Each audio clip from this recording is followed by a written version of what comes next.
Hey Jaguars, I will be your co-host for KB today. My name is Kaylin Savato, and I'm also a senior here at Julian High School. As always, thank you guys for tuning in to Pushing Through the Chronicles of Life as a senior in high school. Typically on the show, we discuss the trials and tribulations of being a high school senior. Luckily today, we have Dr. Howard McNair, Morehouse alumni and graduate of Meharry Medical School, here with me to discuss some of the aspects of his post-secondary journey. This will be a great encouragement for me and for you all, so please stay tuned in. I understand you're a doctor. What medicine do you practice? I currently practice in the area of family medicine, and family medicine, we encompass everything from birth all the way through the end of life, and we also take care of women's health as well as adults, and we do adolescents, and also we deal with some aspects of mental health like anxiety and depression. Was that always your focus of study, like from medical school? Yeah, family medicine was sort of my niche after I started to rotate through certain classes in medical school. It kind of gave me a variety of what I wanted to really do. So that I had really liked pediatrics, dealing with kids and delivering babies, obstetrics, and also some aspects of like internal medicine or dealing with adults. So in order for me to do that, instead of doing a separate discipline in each, it kind of encompassed everything. So it allowed me to kind of do a variety of things. Do you know like when that passion kind of started? Did you always want to be a doctor? I can't really say that I've always wanted to be a doctor, but I know it started at a very young age. And the reason that it did is because of the issues that occurred with my family and their health. Like my grandmother, she had diabetes and heart problems. My mom, she suffered with blood clots. And then my father, he suffered with obesity and diabetes as well. So I kind of looked at that as a question in my mind as to why is all of this occurring? What causes this to happen? So for me, I was like, what could I do to try to help prevent these people from having it? Because I'm sure that it was not just my family, but it extended out into the community that I lived and also that the people that looked just like you and I. Yes. So once I went to high school, my focus was more so like I really enjoyed sciences and like I loved biology and loved taking and looking at the anatomy of animals and dissecting things. And that's what kind of prompted me to want to do more biology once I went off to school into college. And from that, I guess more of my passion kind of grew. Being in a medical field where we understand that people who look like us, right, face disproportionate effects of systems that we live in, do you feel like your kind of drive and passion for being a doctor is, like, how do you find yourself accommodating community, or I don't know, like, do you feel that community is kind of the center of your work? I feel that my focus was that people that looked like you and I who did not have accessible healthcare access, they needed someone to advocate for them. And that's what prompted me more so than anything. And I think that my path was forged like after leaving Julian and going to Morehouse College in Atlanta. My track was predominantly, every school I went to was a predominantly black college or Yes. university with the exception of one when I ended up doing a second bachelor's at Georgia State University, which was a predominantly white institution. And I saw a major difference Really? in how things were when I went to Morehouse versus how it was when I went to Georgia State. Reason being, at Morehouse, it was close-knit. It was a smaller environment. Classes were smaller, and your professors knew you. You could walk up to the door, knock on, and, you know, at any given time, if they were in the office, and you didn't need an appointment to do so. And they would converse with you, you know, help you with anything that you had that was an issue. When I went to Georgia State, I did not see that. It was basically a large institution. Your professors were more so just trying to get through assignments, and you were basically a number.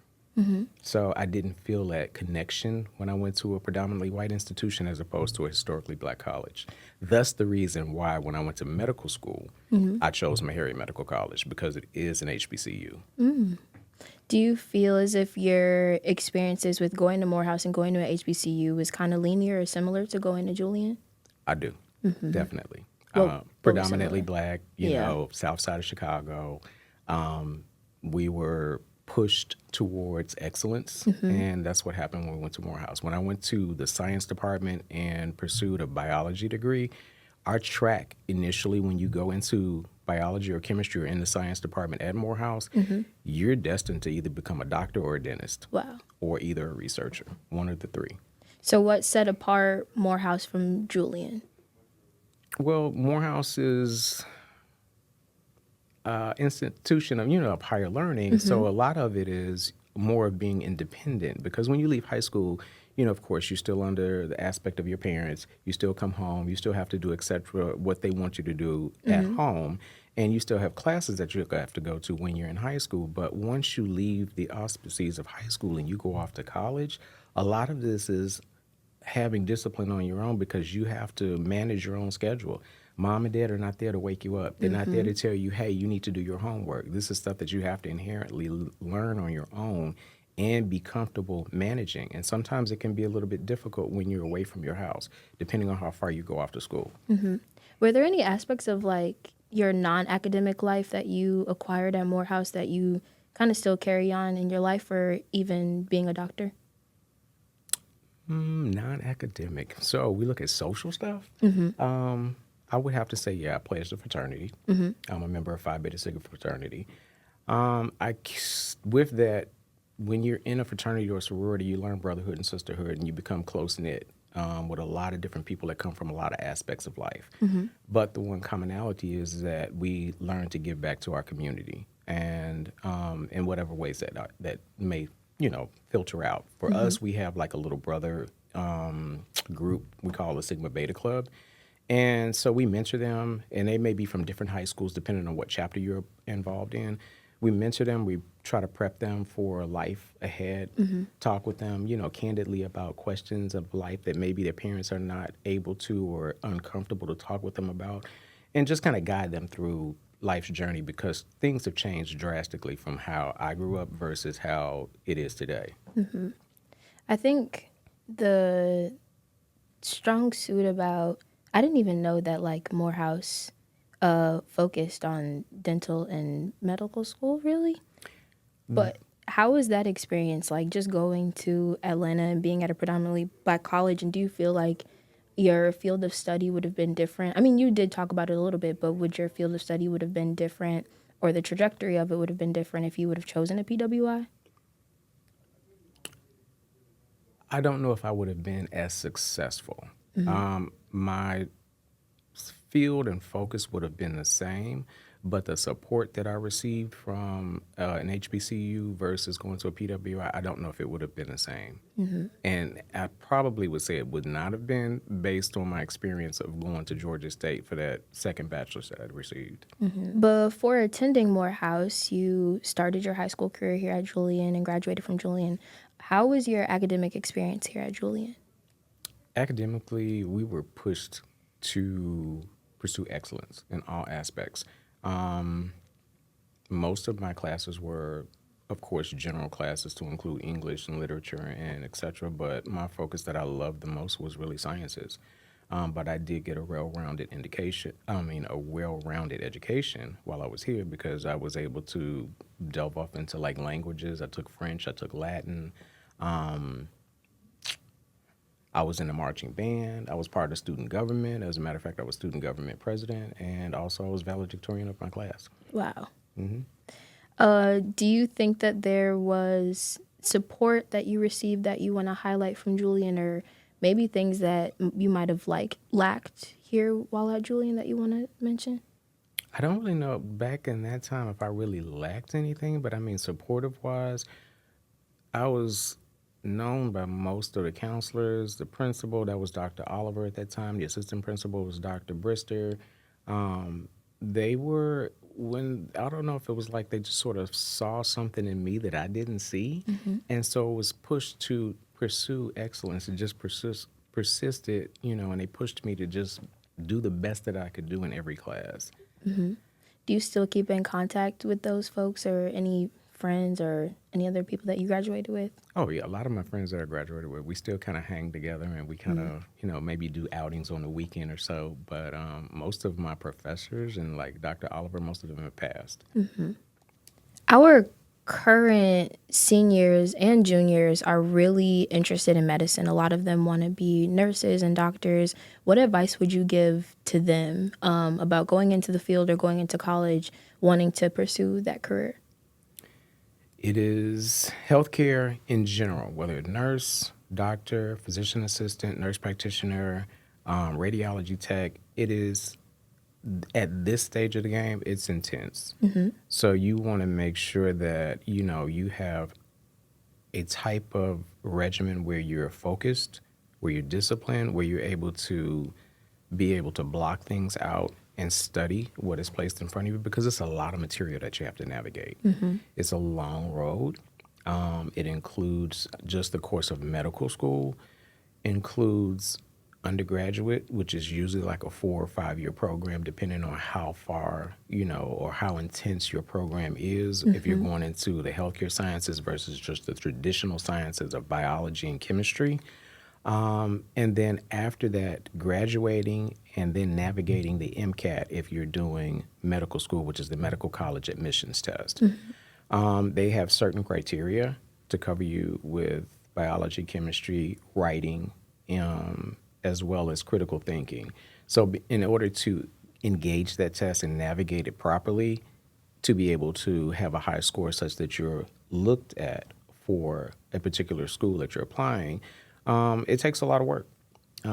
It's a lot of years that you place in. And once you're accepted to medical school, that could be either a 4 or 5 year track depending on where you go. And then once you finish medical school, for instance, and you want to do a specific discipline such as internal medicine, family medicine, gynecology, obstetrics, that could be an additional 3 to 4 years of residency or surgery. And if you also want to specialize, say for instance, you do a surgical residency, it's approximately 5 years, just general surgery. And say you wanted to do just orthopedics, that's an additional fellowship of so many years, probably like 2 or 3, that you would do before you're actually out practicing on your own. Wow.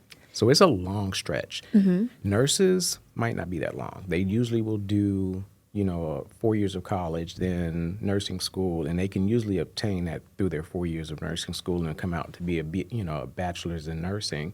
But sometimes they pursue master's degrees, which is an additional 2 years, and become a family nurse practitioner, which is basically practicing underneath a doctor.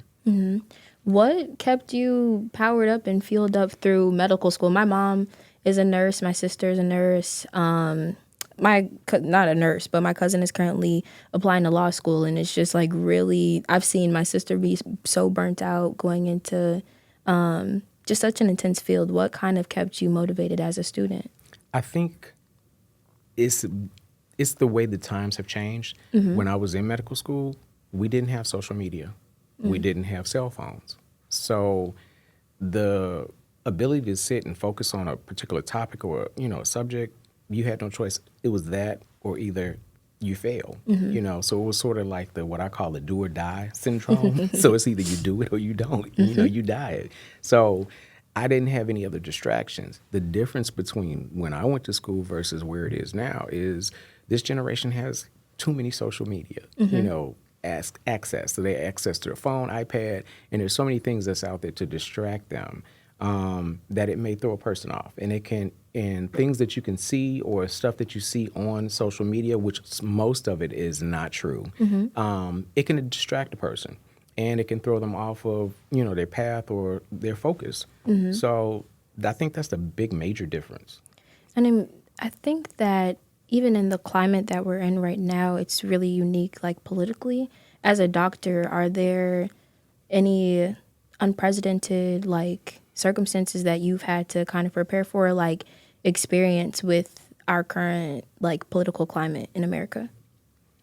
Well, one of the things that has happened that I can see is how corporations, or how I should say how healthcare has actually gone corporate. And it's not the same. It's not the same as it used to be back in the day where a doctor would establish a relationship with a patient, and sometimes they go for house calls and you come to your private office, you hang your shingle out, and you can sit there and talk to the patient for, as long as you need in order to get through whatever aspect you're looking at. Now we're at a point where a corporation has bought up practices and they've bought up doctors' offices. And now what they want to do is Really? lump Wow. you into medical groups. And what happens with this medical group is that a doctor, they will allow you to practice. They will give you privileges to work at a hospital. But now they take your license and they use it to bill insurance companies. But in order for them, what they're looking at is profit. So what happens is what they want to see is how many people can you see within in an hour's time. Wow. And sometimes that's like 3 to 4 people per hour. So either they're going to be in a 20-minute slot or a 15-minute slot. And you think about doing that through the whole day of an 8-hour day. That's quite a bit of folks. And now you're doing this 5 days a week. Burnout can happen extremely fast. And now that we're living in such a society that everybody wants everything instantaneously, which I call like this microwave society. Yes. So I need a physician's appointment like right now. Okay, well, we get you in, we talk to you, you get your 15 minutes. You can't explain everything that's going on with you in 15 minutes. It's impossible. But you do have some doctors who look at profit over the person, and they try to squeeze in so many people, like 30, 40 people a day, and it's just unreasonable. You can't imagine it. It's not proper health care. And in such a field, how do you kind of resist the corporate greed? Like, can you? Is that even possible to fight back on? You can, but sometimes you suffer a backlash as a result of doing so. Really? Especially when you work for a corporation. When you're on your own, you can pretty much do what you want, but there's a drawback to that because what happens is you don't work, you don't eat. Most of the times, you're by yourself. If that patient comes into the office for an office visit, if they get sick, they have to go to the emergency room, they have to be admitted to the hospital. You're the one that has to go to the hospital, take care of them every single day, round on them until they're actually gone and they're discharged from the hospital. Right. So that takes up a lot of time out of your personal life. And sometimes being a physician is a sacrifice when you look at it. So if you are ready for that type of life and sacrifice your own personal life, you have to kind of weigh those options out. Yes. So it's a give and take for the most part. Absolutely. Dr. McNair, thank you so much for coming in and talking to us. We really do appreciate when alumni come back and just share knowledge and education and give us a sense of empowerment. Again, I am Caitlin Savato, filling in for KB, and this has been Pushing Through the Chronicles of a High School Senior. Thanks for tuning in. Bye, Jaguars.